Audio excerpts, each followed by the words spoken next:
പോലെ ഇങ്ങോട്ട് പോലെ മോനെ അത് ചെയ്യല്ലേ, എല്ലാം ചെയ്യല്ലേ ചെയ്യല്ലേ ചെയ്യല്ലേ ചെയ്യല്ലേ. കാരണം നമ്മളും സെൽഫിഷാണ്. വല്ലാതെ റിസ്ക് എടുക്കാൻ വയ്യ. അപ്പൊ ആ കുട്ടി പോകുന്നത് അത് ചെയ്യാതില്ല. ഒരു ചോദ്യം ചോദിച്ചാൽ എല്ലാം ഒന്ന് കൈ നോക്കണം. എത്ര പേർക്ക് കൂടെ സ്വിമ്മിങ് അറിയാം? ബാക്കി 90% കൈ പോകുന്നില്ല. ഇതാണ് ഇവിടുത്തെ പ്രശ്നം.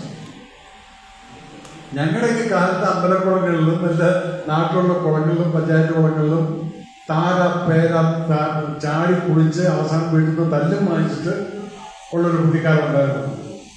ഇന്നെന്താണ് കുട്ടികൾ എവിടെയൊന്നും ചെയ്യാതെ? അവൻ സ്വിമ്മിംഗ് പൂളിൽ പോവില്ല, കുളത്തിൽ ചാടില്ല, എന്നിട്ട് വല്ല പിക്നിക്കിനും പോയി പുഴയിൽ പോയി ചാടി നീന്തൽ അറിയാതെ മുങ്ങി പോകും. എന്നിട്ട് നമ്മളിവിടെ വേറെ ശോകമുഖമായിട്ട് നടക്കും. എന്തുകൊണ്ട് നമ്മുടെ കുട്ടികൾ സ്വിമ്മിങ് പഠിക്കുന്നില്ല എന്നതാണ്. പട്ടാളത്തിൽ വേണ്ടത് പഠിച്ചേ പറ്റൂ. നീ പഠിച്ചോ? അതെല്ലാം പഠിക്കേണ്ടി വരും. പക്ഷെ നമ്മൾ എവിടെയും ചെയ്യുന്ന എന്താണെന്ന് വെച്ചാൽ അച്ഛമ്മമാരോടാണ് പറയുന്നത്. നമ്മൾ വല്ലാതെ പ്രൊട്ടക്റ്റീവ് ആവും നമ്മുടെ കുട്ടികളെ കുറിച്ച്. എനിക്കൊരു ഒറ്റ ഉണ്ടായുള്ളൂ, ഒരു മകനാണുള്ളൂ. പക്ഷെ ഞാൻ ഒലക്കോട്ട് അടിച്ചിട്ടാണ് അവനെ വളർത്തിയിരിക്കുന്നത്. അടിക്കേണ്ടി വന്നിട്ടില്ല. പക്ഷെ അത്രയും ശക്തമായി ഒരു വിധത്തിലുള്ള കൺസിഡറേഷൻ കൊടുക്കാതെ എല്ലാം അവനെ കൊണ്ടങ്ങ് ചെയ്യും. അതുകൊണ്ടെന്നാണ് എനിക്കിപ്പോൾ ടെൻഷനില്ല. ഞാൻ ആള് മരിച്ചുപോയി കഴിഞ്ഞാൽ അവനവരെ അങ്ങനെ ഈ ലോകത്ത് ജീവിക്കണമെന്ന്. നമ്മൾ വല്ലാതെ കുട്ടികളെ പ്രൊട്ടക്റ്റീവായിട്ട് വളർത്തുക. അവരെ വിട്ടുകൊടുക്കും. പക്ഷെ ആ വിട്ടുകൊടുക്കുന്ന സമയത്ത് കണ്ണ് വേണം. ഇന്ന് ഈ സമൂഹം അത്രയും വൃത്തികെട്ടൊരു സമൂഹമാണ്. എവിടെ അവസരം കിട്ടിയോ, ഏത് പ്രായമൊന്നുമില്ല, ബലാത്സംഗം അല്ലെങ്കിൽ കൊലപാതകം, മോളസ്റ്റേഷൻ, ഇതൊക്കെ ചെയ്യാൻ വേണ്ടി നടക്കുന്ന ഒരു സമൂഹത്തിൽ നമ്മുടെ കുട്ടികളെ ചങ്കൂറ്റത്തിൽ വിടണമെങ്കിൽ നമ്മുടെ കണ്ണ് ദൂരം വേണം. അപ്പോഴും പ്രശ്നമില്ല. അതെന്താ വേണ്ടത്? എന്റെ മോള് അല്ലെങ്കിൽ എന്റെ മോൻ എവിടെ പോയി, എപ്പോൾ പോയി, എവിടെ ഉണ്ട്, ഇതെല്ലാം ഇന്ന് മൊബൈൽ കാലമാണ്. ഇതൊക്കെ നമ്മുടെ മൊബൈലിൽ ട്രേസ് ചെയ്ത് വെച്ച് കഴിഞ്ഞാൽ കുട്ടി എവിടെയാണെന്നുള്ളത് നമുക്ക് ട്രേസ് ചെയ്യാൻ പറ്റും. എത്ര പേര് നിങ്ങളുടെ വീട്ടിൽ നിങ്ങളുടെ മക്കളുടെ മൊബൈലിൽ ലൈവ് ലൊക്കേഷൻ വിട്ടിട്ട് വിടുന്നുണ്ട് 8 മണിക്കൂറിന് വേണ്ടിയിട്ട്? എത്ര പേര് ചെയ്യുന്നുണ്ട്? പറയും. ആരും ചെയ്യുന്നില്ല. നിങ്ങളുടെ മക്കളുടെ സാധനം ആ കുട്ടി പോകുന്ന സമയത്ത് അത് 8 മണിക്കൂർ അത് ലൈവ് ലൊക്കേഷനെ ഉള്ളൂ. ആ കുട്ടി എവിടെ പോകുന്നു നിങ്ങൾക്ക് ഇടയിൽ നോക്കാം. അച്ഛൻ നോക്കാം, അമ്മയ്ക്ക് നോക്കാം. ആരെങ്കിലും ഇതിനെ കുറിച്ച് ചിന്തിച്ചിട്ടുണ്ടോ? എല്ലാം പോലീസിന്റെ കയ്യിലും കൊടുക്കരുത്. ഒരു കുട്ടി മിസ്സായി പോയതിനു ശേഷമായിരിക്കും നമ്മൾ പിന്നെ ഗ്രൂപ്പിലിട്ടു, അവിടുന്ന് ഓടുന്നു, പിടിക്കുന്നു.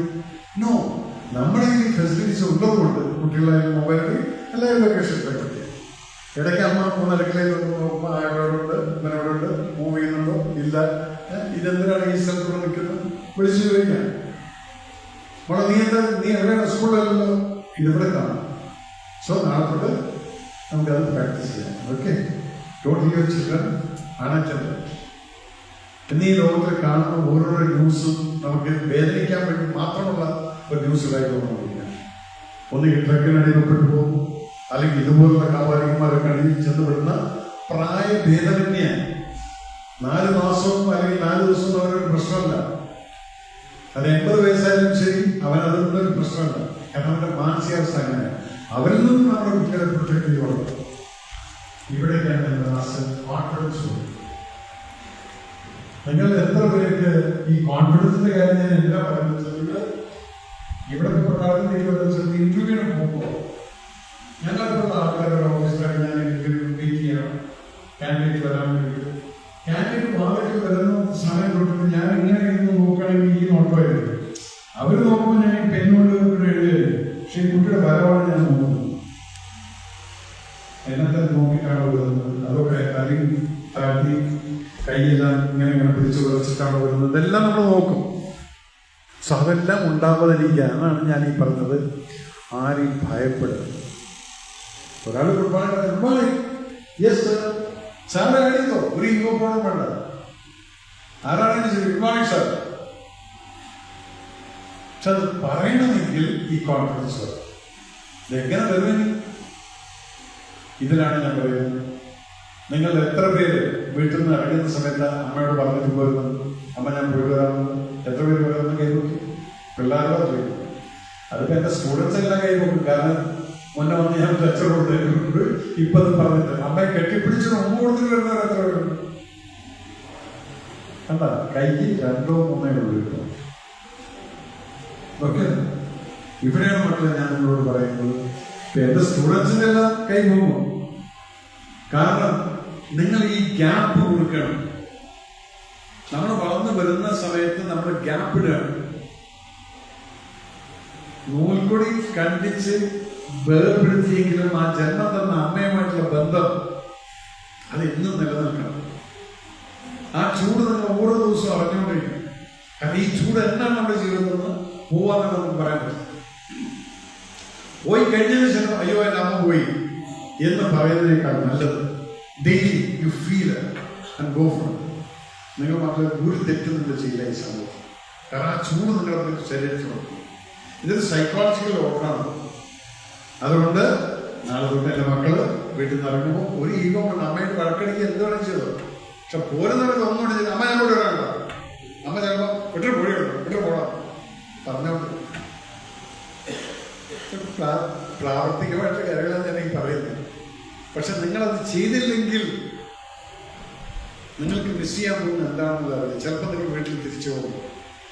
ആ അമ്മ നിങ്ങൾ കെട്ടിപ്പിടിച്ച് ആ ചൂട് ഫീലാന്ന് പറഞ്ഞാൽ ചിലപ്പോൾ ആ ചൂടുണ്ടാവില്ല. ജീവിതം അതാണ്. അതുകൊണ്ട് ഉള്ള സമയത്ത് സ്നേഹിക്കാനും സംസാരിക്കാനും ആ ബന്ധങ്ങൾ നിലനിർത്താൻ നിങ്ങൾ ഒരിക്കലും മറക്കരുത്. ആ ഗ്യാപ്പ് വരുമ്പോഴാണ് ഈ ഗ്യാപ്പ് നിങ്ങളിപ്പോൾ ഇങ്ങനെ നിന്ന് കഴിഞ്ഞാൽ അതോടുണ്ട് ഇതിനകത്ത് ആരും കയറില്ല. എന്നുവെച്ചാൽ ആ ഗ്യാപ്പ് വരും. അമ്മയും കുട്ടിയും തമ്മിലുള്ള ഗ്യാപ്പ് വരുമ്പോൾ ഇതിനകത്താണ് ഈ കയറുന്നത്. ഡ്രഗ് കച്ചവടക്കാരൻ കയറും, പെൺവാണികൾക്കാരൻ കയറും, എല്ലാവരും കയറും. അതുകൊണ്ട് ഈ ഗ്യാപ്പ് വിടരുത്. അതുപോലെ തിരിച്ചു വീട്ടിൽ പോയതിനു ശേഷം അമ്മയോട് പറയണം, ഇന്ന് കാലത്ത് തൊട്ട് വൈകിട്ട് വരെ ആരൊക്കെ കണ്ടു, എന്തൊക്കെ ഉണ്ടായി. അപ്പൊ അമ്മ പറയും, നീ ഇപ്പൊ കണ്ടത് എവിടെ വെച്ചിട്ട് അയാളെ കണ്ടത്? ഇങ്ങോട്ട് അയാൾ എന്ത് തന്നു? അമ്മ അയാൾക്ക് മുട്ടായി നീ കഴിച്ചോ? കഴിച്ചിട്ട് ഒന്നുമില്ല, നല്ല രസമായിരുന്നു, നല്ല ടേസ്റ്റ് ആയിട്ടുണ്ടായി. അമ്മയ്ക്കറിയാം ആ മുട്ടായി ശരിയല്ല, നിങ്ങൾക്കത് അറിയില്ല.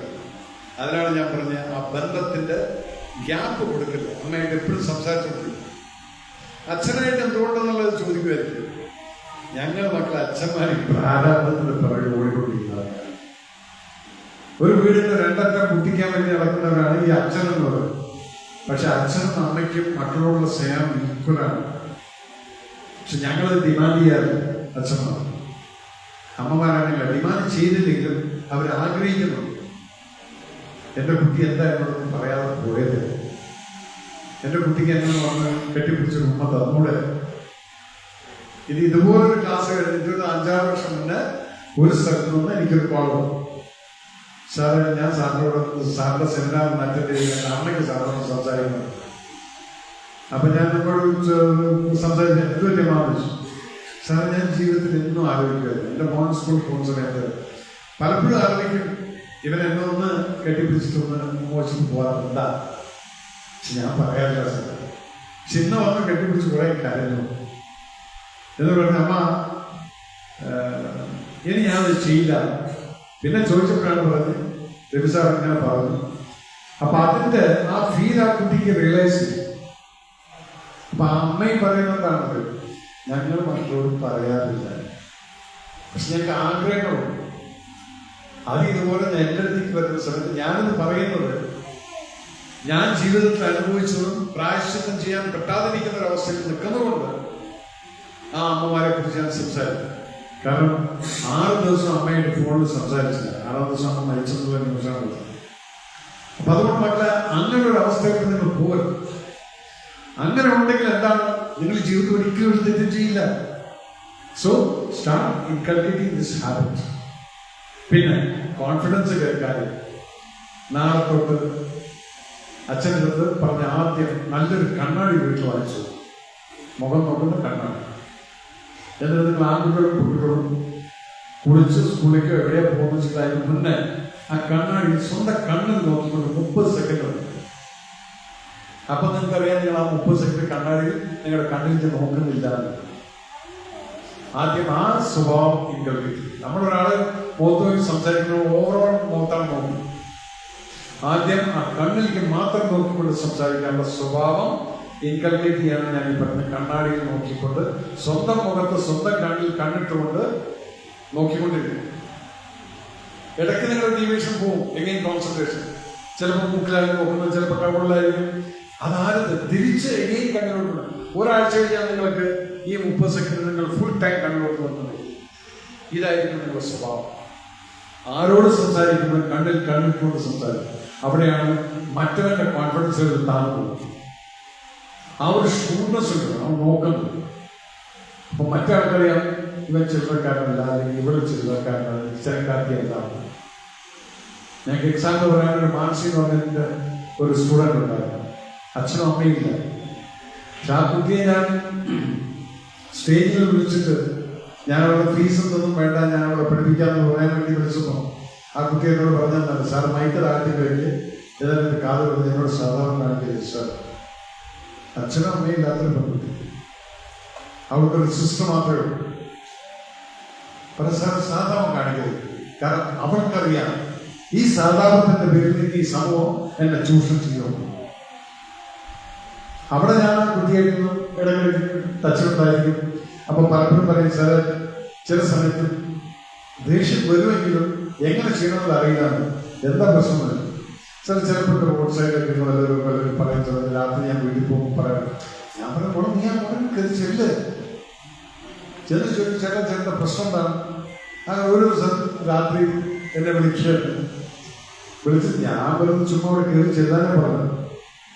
മാറ്റി അപ്പുറത്തെ റോഡ് ക്രോസ് ചെയ്ത് അവിടെ ചെന്നപ്പോൾ ഈ 4 പേരും കൊണ്ടൊക്കെ മടക്കി കുത്തിയിരുന്ന് വെഴി കളിച്ചുകൊണ്ടിരിക്കുകയാണ്. നെടുമങ്ങാട് സൈഡ് ട്രിവാൻഡ്രത്തുണ്ടായ കഥയാണ്. അപ്പൊ കയറിയിട്ട് ചെന്ന വഴിക്കാണ് അതിൽ ഒരാൾ എഴുന്നേറ്റ് നിന്നു, മുണ്ട് മടക്കുത്തിയെല്ലാം താഴ്ത്തി കെട്ട് വീടിക്കുട്ടി സൈഡിലാക്കി. അവന്റെ കോൺഫിഡൻസ് അവിടെ തന്നെ പോയി.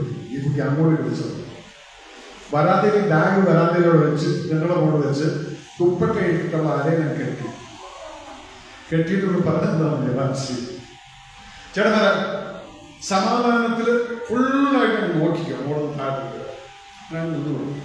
ഈ ഇതിൽ നിന്നുമാരെല്ലാം എഴുന്നേറ്റ് മുണ്ട് മടക്കി കുത്തിയിട്ടെല്ലാം താഴ്ത്തിക്കിട്ട് വളരെ ഭവ്യതയും എന്നെ മോളെ നീ അങ്ങനെ പറയുന്നു. അല്ല ചിലവരിങ്ങനെ ഇവിടെ ഇരുന്നോണ്ട് ഇത്രയും ദൂരത്തിൽ ഞാൻ നടന്നു പോകുന്ന സമയത്ത് ഈ ചൂടം വിളിക്കും ഇതൊക്കെ നടക്കുന്നത്. ചേട്ടൻ അടുത്ത് വന്നു നോക്ക് ഫുള്ളായിട്ട്. അതിനുശേഷം പിന്നീട് ഒരിക്കലും മാനസിക ക്രോസ് ചെയ്യാൻ പറ്റും. മോളെ കുഴപ്പമില്ലല്ലോ ഇവിടെ അങ്ങോട്ട് അന്വേഷിക്കുക. കാരണം ആ കോൺഫിഡൻസ് നേരെ നമ്മൾ മനസ്സിൽ അവിടെ ഭയന്നിരുന്നെങ്കിൽ പിന്നീട് അവരവിടെ പിറകിൽ കൂടും, ആ ഇടവഴിയിലേക്ക് വരാൻ നോക്കും. അതുകൊണ്ടാണ് പറഞ്ഞത് നമ്മുടെ കുട്ടികളുടെ കോൺഫിഡൻസ് നമ്മൾ കൊടുക്കും. പക്ഷെ അന്ധമായിട്ടുള്ള കോൺഫിഡൻസും ആവുന്നത് രക്ഷപ്പെടാൻ പറ്റാത്തൊരു സിറ്റുവേഷൻ ആണെങ്കിൽ അവിടെ ചെറുത്ത് അന്ന് കാണിക്കുള്ളൂ. ഇതെല്ലാം നോക്കി കണ്ട് നമ്മുടെ കോൺഫിഡൻസ് ഉണ്ടാക്കി കഴിഞ്ഞാൽ നമ്മുടെ കുട്ടികൾ ഏത് ജോലിയും എവിടെ വേണമെങ്കിലും തിരിച്ചതാണ്. നിങ്ങളുടെ ഒരു പയ്യനാണ് വെറുതെ പട്ടാളക്കാരനായി വന്നിട്ട് ഞങ്ങൾ അവരെ ഐഡന്റിഫൈ ചെയ്തുകൊണ്ട് കാഞ്ഞിരപ്പള്ളിയിൽ ഓഫീസർ ടെസ്റ്റ് പറഞ്ഞയച്ച് ഇന്റർവ്യൂ കൊടുത്ത് ഇന്നവൻ ഇന്ത്യൻ എയർഫോഴ്സിന്റെ ഫൈറ്റർ വിമാനം പറപ്പിക്കുന്ന ഒരു ഓഫീസറായിട്ട് മാറിയിരിക്കുന്നു. നിങ്ങളുടെ നാട്ടിൽ സാധാരണക്കാർക്ക് ഇതാണ് കോൺഫിഡൻസ്. ഞാൻ പഠിപ്പിക്കുന്നതൊക്കെ തന്നെയാണ്. എന്റെ പിള്ളേർക്ക് ആ കോൺഫിഡൻസ് വേണം, ഇതിനുള്ള ബന്ധങ്ങൾ ഉണ്ടായിരിക്കണം. അങ്ങനെ നിങ്ങൾ ഒരിക്കലും ഒരു തെറ്റ് ചെയ്യണമല്ലോ. നിങ്ങൾ തെറ്റ് ചെയ്തിട്ട് പോലീസ് സ്റ്റേഷനിൽ പോയി നിന്ന് കഴിഞ്ഞാൽ വേദനിക്കുന്നത് നിങ്ങളുടെ ജാമ്യത്തിൽ ഇറക്കാൻ നിന്റെ അച്ഛനോ അമ്മയോ ഒരുവരും. പക്ഷെ അവരുടെ മനസ്സിനകത്തൊരു വേദന വരും. അത് നിങ്ങൾ കൊടുക്കരുത്.